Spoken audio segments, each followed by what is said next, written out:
have fun, ask questions. Thanks again for being here. It's going to be a fantastic next few days.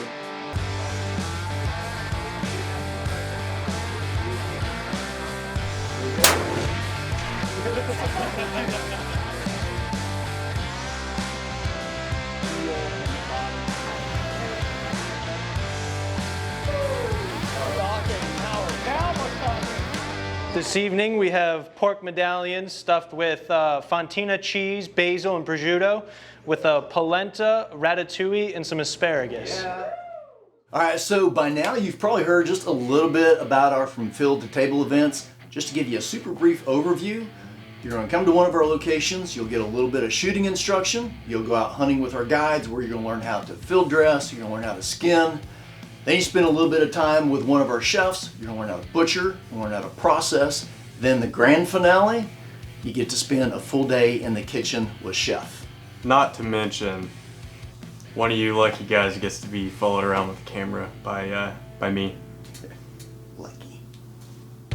Obviously you'll see tomorrow part of the facilities that Guitar Ranches has built for us here. We've got a beautiful processing facility, so we've got a great partnership here with Guitar Outdoors and Guitar Ranches.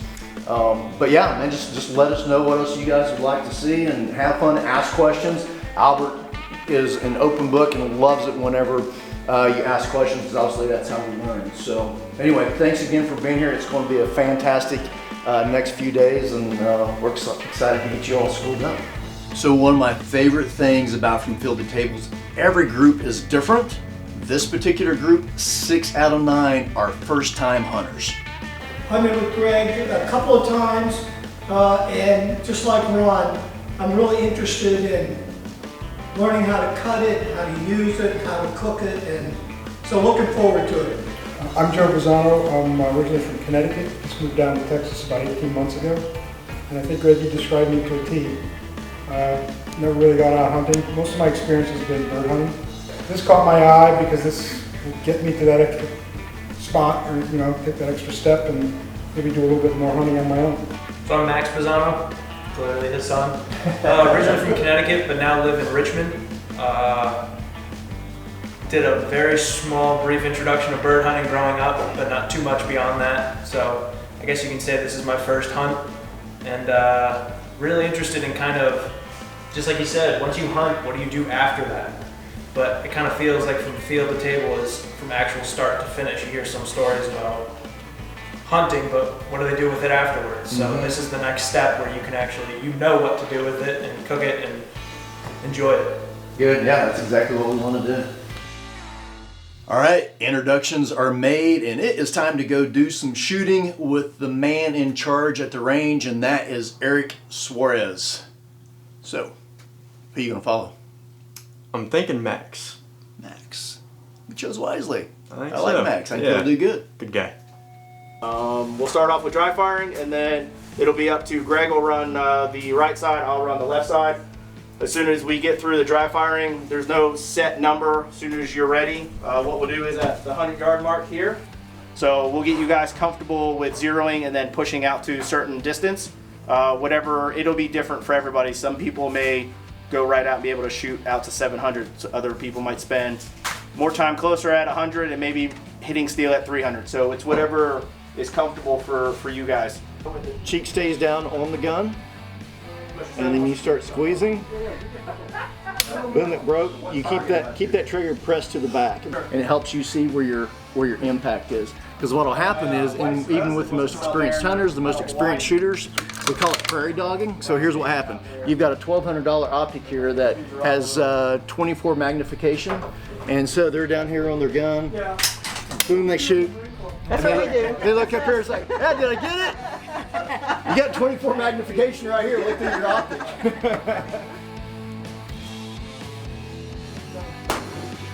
Send it. Here we go. Send it. Send it. Impact. Good shot. Thank you. So that's your first 1,000-yard hit. Before this class, you've never hit past 100 yards. That's pretty unbelievable. Breathed in like 2 minutes. We normally don't take our From Field to Table clients out to 1,000 yards. but Max is a little special, so we let him go out to 1,000 yards, and he did a great job. All right, it is time to go hunt some hogs. He has decided that he's going to follow Max around. I just hope that Max can shoot that lupo better than he shoots that camera. Hey, Truth hurts. that's rude.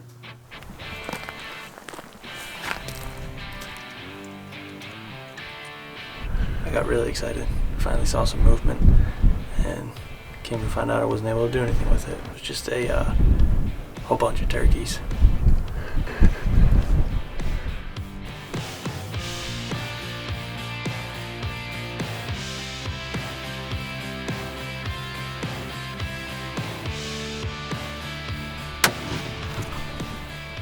Did you get it? Yeah, He's down? he's down. Yup. So what just happened right there? So we were looking out, just sitting, looking at the feeding over here, and then we looked back over through this window. He was feeding just back over there by the little bowl, and I had an open shot and shot him, and he fell down and then got back up and took off a little bit, and we're just gonna go find him a little bit. What? You had one job. Dude, What are we filming? What are we hunting? pigs. Pigs, yeah, where are the pigs? There's no pigs in this clip. Listen, being a cameraman can be difficult. Excuses. Excuses. It's not an excuse when the pig comes in behind you and there is black duct tape on the window where Yeah. I would be able to see the pig. So what I do, I film the next best thing, Max and the Benelli Lupo. So fortunately, we've got some carcasses, so you can see we at least had some type of animal. We're pretty sure that they're pigs, but anyway, we'll never know what happened because it was just Eddie and Max and they're not talking. If you put your thumbs right here, you can feel that H-bone right there. So we want to just start right here and take that right down. But you don't want to cut into the tenderloin, so that's why you have to like do it almost like perpendicular down and then just swap it in. Thank you. You got it, you got it, doing good. Very good.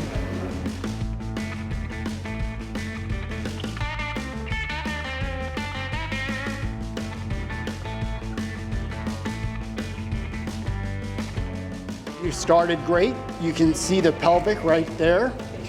And that's why it's really important that you have good field care, because if you don't have good field care, then you can make some big gashes in some beautiful pieces of meat out in the field.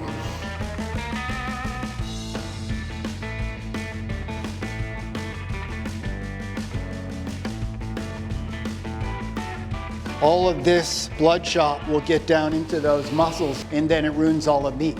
When you get it back to camp or while you're in the field, you need to get rid of that.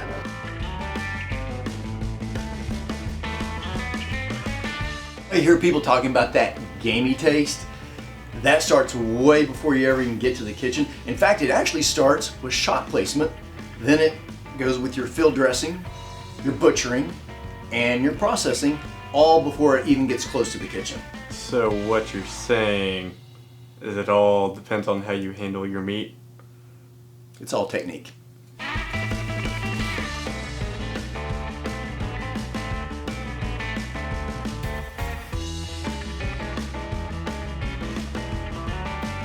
So we're just going to take our knife, because that H-bone, we want to come down around the H-bone, and then I like to come right up to the spine there and come right down along the feather bones all the way to the back of the head. So on this, now we have, this is the New York strip, the prime rib, and then this is the part of the neck. So we want to take these off both sides now.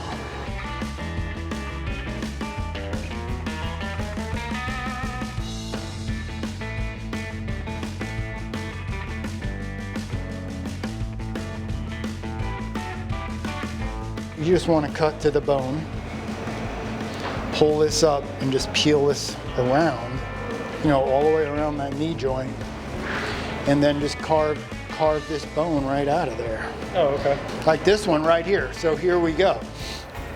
Here's the eye of the round. Here's the bottom round. Here's the top inside round. This is the football shaped one with the tri-tip on it up here. And this is the butt. So knuckles, shoulder clods, we got bottom rounds, tenderloins. This piece is coming off.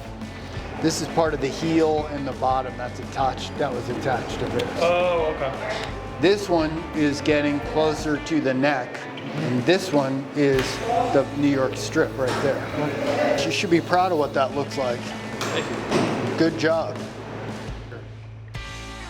All right, Mr. Cameraman, where are we going next? I think we're going to the kitchen. To the kitchen. Let's go. Exactly 1 hour to what I call showtime. We got to be ready at 6:15. So we got the last 15 minutes for mise en place for setup for service. Okay? Everybody hear that? Team one? Yep. I don't hear you. Oh, okay. We need 50 ravioli, okay? We don't want it to stick to the rollers, so we're just gonna flour this. And now we're gonna roll it through that same die again, or that size. All right?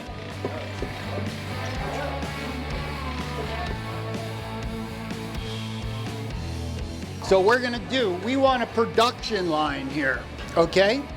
So if Anna is coming down the dough, cutting it, then I want David to wash this, the egg wash, okay?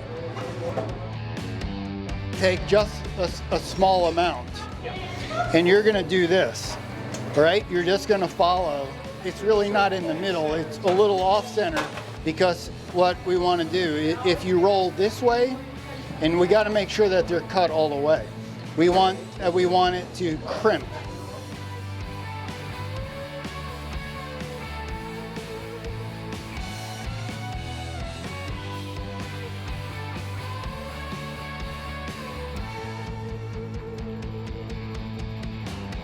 So we got the ravioli. They're being par cooked. They're gonna go in that olive oil. We got the roasted garlic ready to go. We got the roasted peppers ready to go. We got the toasted pine nuts ready to go. We got the balsamic glaze ready to go. So we're all ready to go on that course because that one's coming up first. I'm gonna have you guys take and slice some of this sausage.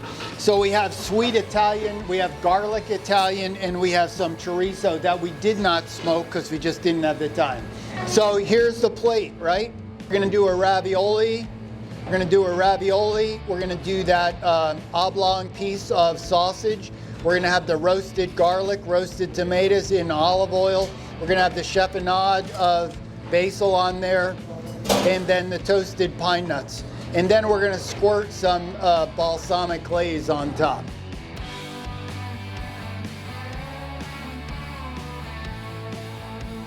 We'll put the sausage like that, okay? And then we give it a little bit of chiffonade just for some greenery. We have the baguette crisp and the toasted pine nuts are on there, all right?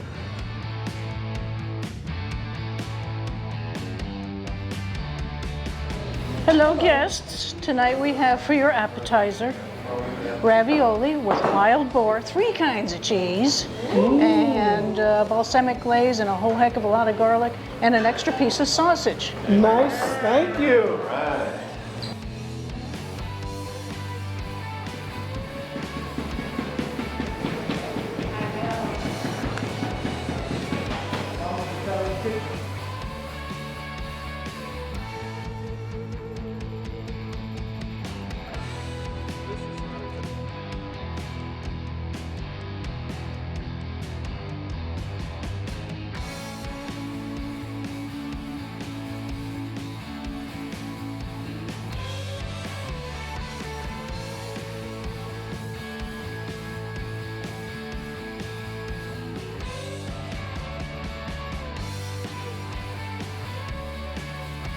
Like this or like this.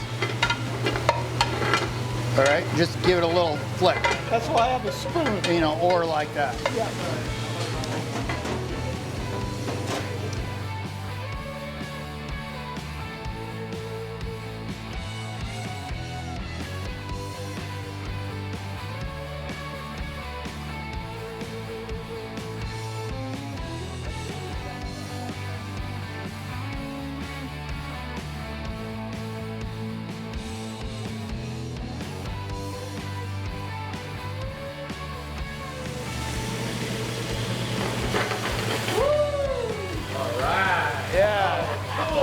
Now we're talking, Now we're talking. So we got nice brown caramelization on the meat, all right? So now what we do is we would bring this up, swirl it around, throw a little bit of roasted pepper butter in there. This meat right there is your dish, right?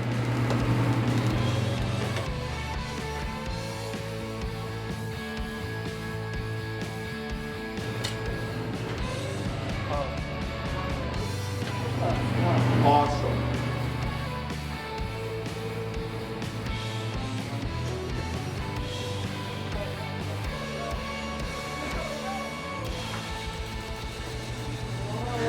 This evening we have pork medallions stuffed with fontina cheese, basil, and prosciutto with a polenta, ratatouille, and some asparagus. Yeah. Turn that up. Right? Thank you. Wow. Being a first-time hunter, I mean, it's a new experience, especially with field to table.